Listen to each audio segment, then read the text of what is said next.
Paul Duncan is a professional writer who's known for writing Star Wars Archives 1977 to 1983. He is also coming out with Star Wars Archives 1999 to 2005, where it will cover everything to do with episodes 1, 2, and 3. And I could assume that has anything to do with behind the scenes, whether it be artwork, writing the story, filming the movie, actors, directors, producers, just a little about everything when it comes to making episodes 1 through 3. If the book is not already out, I do believe the book is coming out within the next couple of weeks.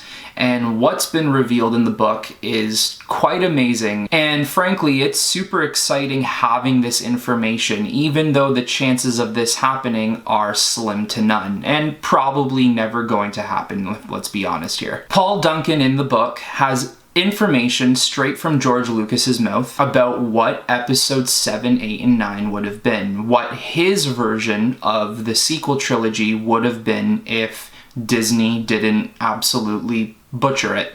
Now, I've seen a lot of people who have said this information has been mentioned before, there were ideas of this, you know, people have known this for such a long time, and hey, maybe some people did have information, but if people really knew that this was his original vision, this would have been all over the internet years ago, and people would probably still have been talking about it when 7, 8, and 9 came out, because they would have realized this isn't what George Lucas wanted, or this isn't what his original pitch or vision was. So I refuse to believe that everyone knew it, if anyone knew it to begin with. Now, to bring it back to the comments that people have been saying that this information has been known for a while, and people have known it since Revenge of the Sith or 2010, or maybe even prior to episode 7, I think is a lie, considering that this interview Paul Duncan has with George Lucas comes from 2019. It comes from last year. An interview between the two of them where George Lucas talks about his vision for the sequel trilogy. I will say I kind of wish I never knew the truth behind the sequel trilogy, what he truthfully wanted, because now I am going to sit here for days and weeks wondering what the sequel trilogy could have actually been, knowing that we're never going to get it. So George Lucas did announce Darth Maul was going to return as the main villain for 7, 8, and 9. Obviously, you would have seen the returns of characters such as Luke, Leia, Han, Chewbacca, and so on. I briefly mentioned in my video that I just posted recently that Darth Maul is one of my favorite characters. I think Darth Maul is brilliantly written, and I do realize that Darth Maul didn't have the biggest impact in The Phantom Menace, even though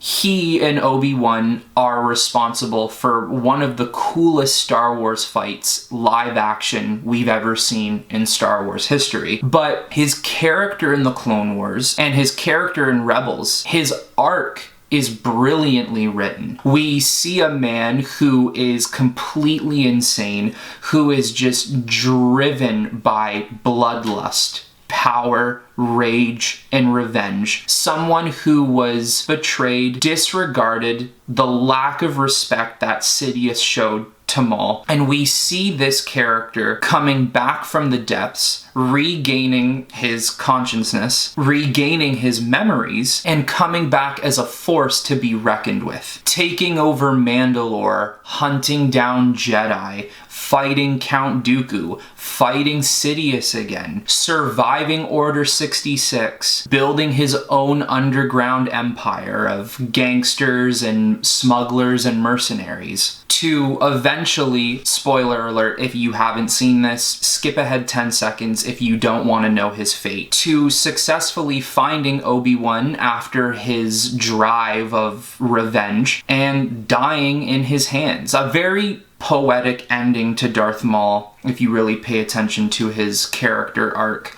and the story of Star Wars in general. Now, with Darth Maul being the villain of 7, 8, and 9, that opens up a lot of doors and a lot of questions of what could have possibly happened. Maybe Darth Maul would have returned in the Clone Wars cartoon and the Rebels cartoon. Maybe Rebels wouldn't have even happened if George Lucas's original vision ended up coming into fruition. I think a biggest thing to realize, though, is that these cartoons still could have happened, but the stories would have definitely been drastically changed. And then with the fall of Sidious and Darth Vader, here comes Darth Maul rising from the shadows with his underground crime syndicate. That would have been really cool, is because who is he ruling with? So it's being said that Darth Maul was the new emperor. I think describing it better would be he is the godfather of the underground criminal world. I think Darth Maul would have been changed in the sense that starting with the Clone Wars, Darth Maul was creating an underground crime syndicate. And you do see that in Han Solo, how Darth Maul has his own criminal organization called Crimson Dawn. I think it would have been changed in the sequel trilogy because now his criminal organization would have been a gang of Sith warriors, a gang of dark side users. He has an apprentice named Darth Talon, which is actually an older character used in Legends. She is a badass Twi'lek chick. I do believe in Legends she was always pointed out to be a powerful Sith Lord. The way Darth Talon is being described is she would have been a brutal Sith warrior. She shows absolutely no mercy. She's very powerful, especially being trained from someone like Darth Maul, who has spent so much time soaking in energy and knowledge of the dark side. Someone like Darth Maul, who is only empowered by power and rage, then you train your apprentice in that way. So the fact that you have this smoking hot Twi'lek chick who just shows no mercy on her enemies or the Jedi, count me in. That's awesome. And I guess now Luke Skywalker is trying to rebuild the Order after the events of Order 66 and the Empire crumbling. From what I've heard, it would have been remnants of Jedis who managed to survive Order 66 and have managed to stay in hiding from the Empire this entire time. And I can only assume that now means seeking out younger children or other people with Force abilities who maybe didn't know they had the Force in general, and now he's going to train them in the ways of the Jedi arts. I am so down for this. This would have been amazing. I actually want to cry real tears because we're never going to see this. We could have seen Luke return to the Jedi Temple on Coruscant, you know, clean it up a little bit, put a new fresh coat of paint on the walls, and bam, you have your Jedi Temple back on Coruscant the way they had it in 1, 2, and 3. Or for the purposes of keeping in line with the rebellion, he could have made the new temple on Yavin 4, which is where the rebels are mainly based out of during episode 4 and a little prior to that. What's interesting about Yavin 4 is Yavin is an ancient Jedi temple, so Luke also has everything he needs to start a new temple on Yavin. We could have seen Luke train new generations of Jedis, and speaking of which, I believe 7 is supposed to take place 20 years after episode 6. So maybe those children he found after episode 6 are now 16, 17, maybe 18, and now they're all brand new Jedis preparing to take on the ranks of Jedi Knights or possibly Jedi Masters to now find their apprentices, and now the line just keeps on going. Now, before I get into a tangent of all these doors being opened and discussing what could have actually happened, I don't really know if she would be, but the way I like to think of it, Leia would now be the new Supreme Chancellor in the sense that she's trying to bring the galaxy back into order, because at this time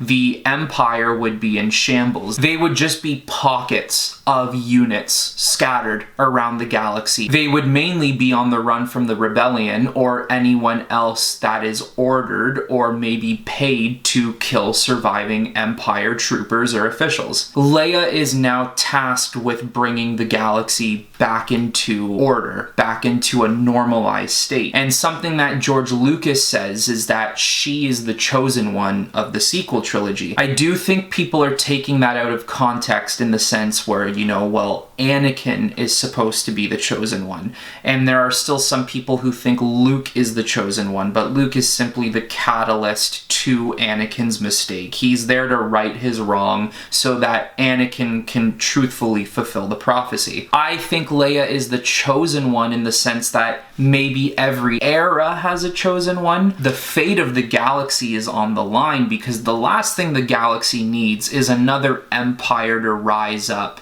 and enslave the entire galaxy all over again.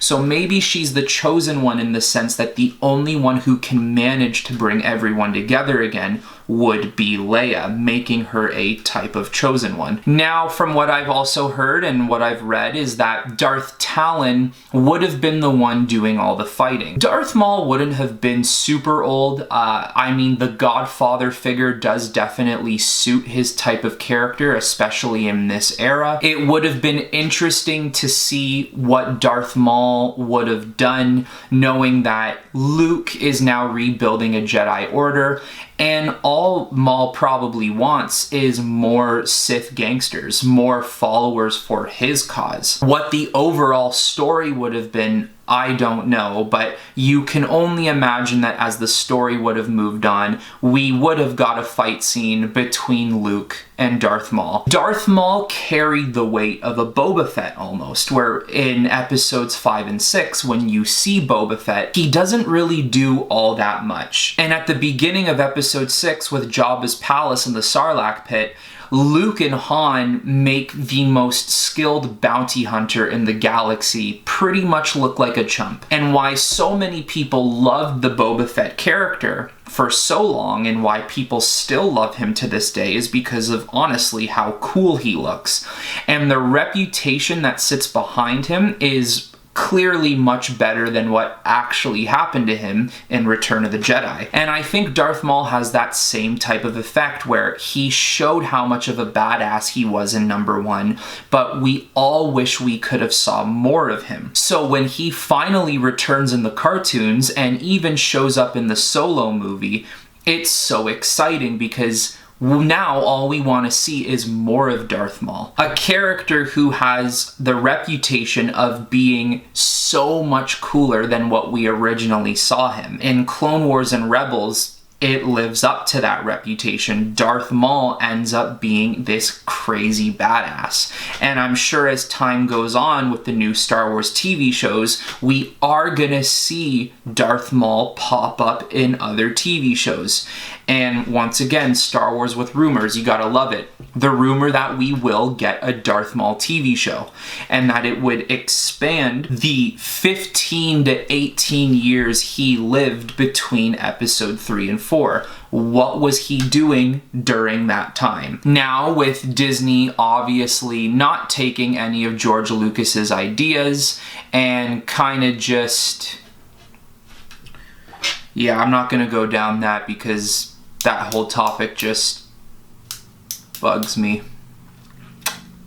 With Disney trashing his vision, it's a great thing that Dave Filoni and Jon Favreau are still heavily involved in Star Wars and will be probably for their entire lives. Especially someone like Dave Filoni, who has been trained alongside George Lucas and is pretty much George Lucas's apprentice. Someone who has stated before that he has absolutely no interest in doing anything but Star Wars. So all of his time is invested in Star Wars. Thank you for him for knowing that Disney was not going to take George Lucas's original sequel treatment and just found ways to bring Darth Maul back into the cartoons so they could continue his story arc. One of the best story arcs we've gotten in a while and maybe have ever gotten in Star Wars lore in general. I just went on another tangent there and I nearly forgot where I was going with it, but where I was going with it was Luke and Maul are separated by this massive generational boundary,